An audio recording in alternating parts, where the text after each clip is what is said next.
Alex Otti is saying no man born of a woman can stop him come 2027. He's telling Ojuzo Kalu and the Fulani Caliphate, he's saying, I vow to dismantle and destroy every of their plan. He said it's coming for them. And Ojuzo Kalu, he is not an Igbo man. He said this man is just blaspheming, blabbing, talking what is not. That is ready. It's coming for him come 2027. And we've seen what the former APC governor of Abia State. We've seen likes of Ikpa Azu, Ojuzo Kalu. They said they will stop Alex Otti come 2027.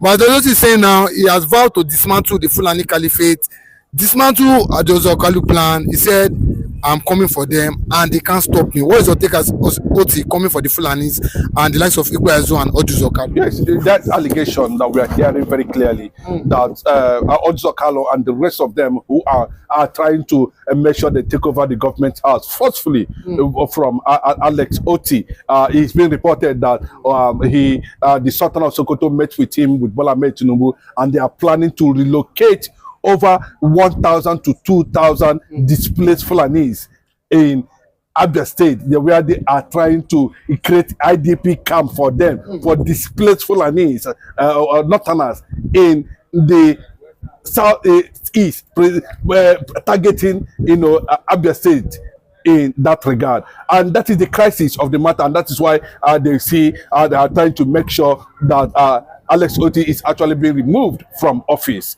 It's not about 2027 battle. It's about what is behind it. We don't want to see a repetition of what is happening in Imo State, in Abia State. And this revelation that also Carlo with the Sultan of Sokoto, Bola Ahmed Tinubu, and some of these northern leaders has already decided that some of the displaced people in the north, Fulanis, should be given an IDP camp should actually be created for them in Abia State, and that is the report we are actually hearing. But in fact, in every nonsense there's an atom of sense. We don't know why this battle against Alex Otti should go. It has continued to intensify. There are so many allegations and so many things that Ojuzo Kalu is talking about, as you can see in that video. But Alex Otti, do not underrate him. I think to an extent, there's a public support for Alex Otti currently now. That is one of the best governors in Abia State, and they are trying to tag him an IPOB governor, and trying to link him with any other allegations of not even having a government house, not even saying but that is not the question. But he has replied them that anybody who is challenging leadership and challenging the public and the masses and the mandate of the masses in Abia State, talking about politicians from that extraction from Abia State, Ojuzo Kalu and the rest of them, they are not Igbos. And people should know that Ojuzo Kalu is not an Igbo man. They can listen to Alex Otti in that video where he made it very clearly that such people should be thrown to the Sambisa forest, and there's no amount of attack, whether from Bola Ahmed Tinubu or from the northern, because what they are trying to do, the Abia people are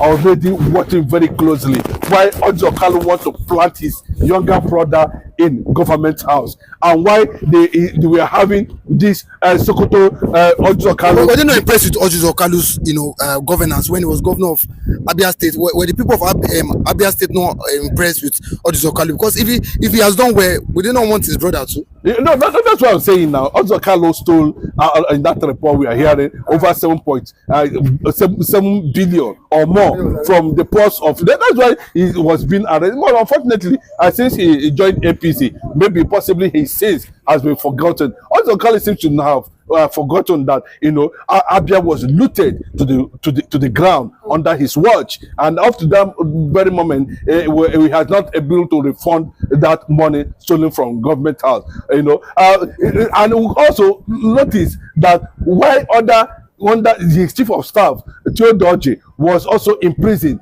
for him to cover up what was actually happening in Abia State. He was the one that was busy campaigning for Theodoji, while Theodoji was still in prison for allegations of misappropriation. Ojuzo Kalu was because he wanted to cover up At the end of the day, also Theodoji came in and became the worst governor. The unfortunate one happened under Ibazo, Kesie Ibazo, who happens to be one of the G5. At the end of the day, after his failure, he contested for the Senate. He failed again, and that's what we're saying, that Ozokalo should not be allowed to plant monarchical democracy in Abia State. By trying to install, all of them are just trying to copy the unfortunate Jagabanism, where he has this monarchical democracy. Everybody must align with you, and that's the kind of democracy they are bringing. But the fear that these people are trying to create an IDP camp, a Ruga in Abia State, is the reason why they are attacking Theodoji, Alex Otti currently now. That is the main reason why they want him out of office. But they are definitely going to face a resistance, because if they think they're underrating that man the way it is, not even because of that, they are trying to. But I can tell you that man is intelligent and sophisticated, and I can tell you one of the most powerful people who happens to going to be the next governor of that state after Alex Otti is Uche Oga, the master energy. But after Alex Otti, the Abia people will be rooting for Uche Oga, Masters Energy, former minister under Buhari, and the rest of them, who have shown leadership, and who has also imparted on the life. Yes, and he's praising what Alex Otti. He said this is leadership, and people have come out to confirm. For the first time in the history of Abia State, we are trying to experience. I'm not saying we're experiencing a total and absolute leadership, but we are trying to experience leadership for the first time, and that Alex Otti should be allowed to continue as the governor of Abia State. And then now, Ozokalo is coming, with a different narrative, because they want what is happening in Rivers State to happen in Abia State. They want what is happening in Imo State to happen in Abia State. And Abia people are saying, no, it is not going to be possible. We will not allow you to bring Ruga in Abia State. We will not allow you to bring displaced Fulani to Abia State, build IDP camps for them, establish them, just like what we are seeing. And tomorrow they say it's IPOB, it's ESN that are causing havoc in Imo State. They don't know what this government has done in the past. They are the one that planted these people at the end of the day. But then how did Ozokalo even make this money? You want to talk about Ozokalo? Ozokalo has a questionable character, up to this very moment. We know that your resources and your source of income, or who you became today, as a result of your alliances with the Fulanis. And of course, you came out publicly, even though we don't know the school you actually attended, whether you graduated from University of Maiduguri as claimed or not. But we can understand that it was you that came out and said that one Jibril Aminu, who happened to be the former vice chancellor of University of Maiduguri, was the one that made you who you are today, gave you contract and all that. From there, they started aligning you. But they have come out to tell you that these are not indigenous people, Igbo people. Ozokalo and is not an indigenous people, because he do not behave like one. See, don't stop threatening Alex Otti. Do your bid. If you want to do your, come bring the Abia people know you. They know what you can do. They know what you stand for. They know, and they actually know what you represent. You are the one that actually go to the north and they turban you everywhere.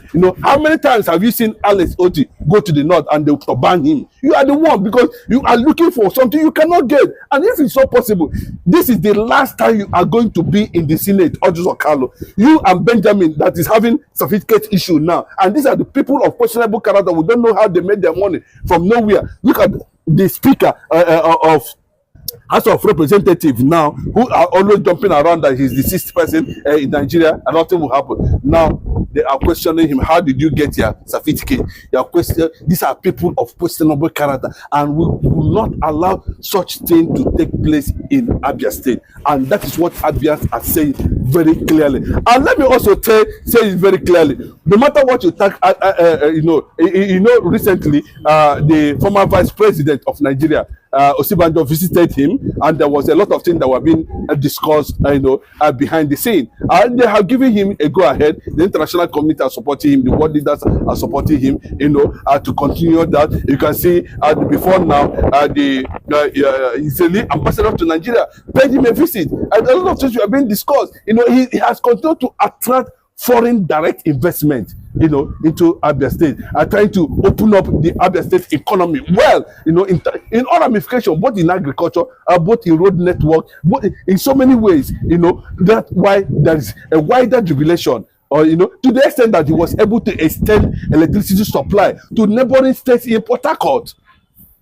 So you can see that kind of massive selfless leadership. That is what Abians need. We don't know what Abians are saying, that we don't want someone who are going to open the doors for Fulanis. We are going to open the doors for IDP camps in Abia State, and that will be totally rejected. And that's what Abians are actually saying at this particular moment. Apart from Engineer Abaribe, to an extent, we don't want to talk about him so much, because we don't want to believe that these people actually meant well. Our focus is what is the interest of Otti Carlo in Abia State. Why do you want to still plant your own junior brother as governor? Must it be your family alone?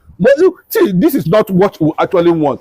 This is not a Baba Sobe, state. This is not a monarchical democracy. We don't want that kind of democracy. And this is the first time Abians are experiencing leadership, and I think to a larger extent, Alex Otti is ready for them and can tell them very clearly that he's a master also in the game of politics in Abia State, and nobody will take that away from him. His second term is guaranteed. And he has also sent a strong signal to the Northern Caliphate, the Sokoto Caliphate, including the presidency, that nobody should dare him, because the humble looking of a lion does not mean that the lion is weak.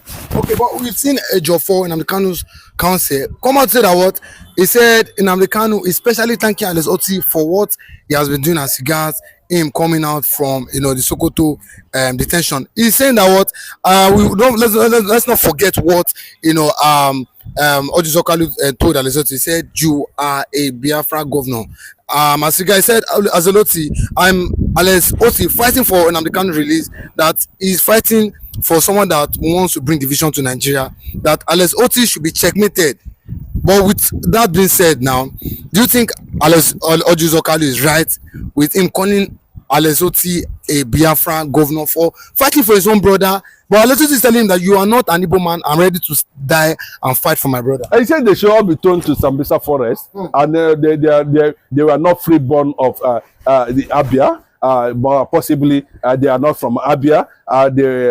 They know how they managed to find their feet in Abia State, and there's no room for such people again in Abia State government, and that is the clear truth. Alex Otti made it very clearly. On the issue of the congratulatory message coming from Nnamdi Kanu from Sokoto prison, he said very clearly that Alex Otti's second term is guaranteed. Yes, congratulating him for a peaceful Free Mazi Nnamdi Kanu rally conducted by the likes of Sowore and the rest of them who gathered in Abia State to call for the intervention of the world in solidarity to Mazi Nnamdi Kanu continuous detention in Sokoto. He said thanked Alex Otti for creating a better atmosphere for a peaceful rally and protest for the release of Mazi Nnamdi Kanu. Which Alex Otti has also made several efforts at every point in time to make sure that Mazi Nnamdi Kanu is actually very much comfortable to an extent in that Sokoto prison, even though Nigerian Appeal Court has been manipulating the process of Mazi Nnamdi Kanu's freedom. Unfortunately, this is what it is. But we cannot be able to tell you a lot about what is going to happen any moment from now concerning Mazi Nnamdi Kanu's release. But I can tell you that 2027 battle in Abia State has been declared by, war has been declared in Abia State by Tinubu, Otti Carlo, Benjamin, and his brother mascot, Ojo Carlo younger brother, who they want to plant in Abia State. And thank God, for the first time in the history, we are seeing that Alex Otti himself has come out to tell them that, you know, if you are not a true born of the Igbo, and if for him to have made that statement, you're able to understand, you know, the kind of thing that must transpire and how these people actually came to become an Igbo people, and why they were singled out and empowered by the Fulani. You don't need to, because of politics or whatever they have promised you in the north, and you begin to advocate that over 2,000 IDP camps should be open for the Fulanis in Abia State. And that is the reason why they want to make sure that such thing is being done by moving Alex Otti, by either by commission or by omission. Without even proper electoral process. And the Alex Otti said is ready for them. And anybody that dares him will see the other side of him. And of course, the other side of him means that, you know, definitely he is going to be, they are going to be resisted by the Abia people. That what he's doing in the Abia State will give him second term, will speak for him at the end of the day.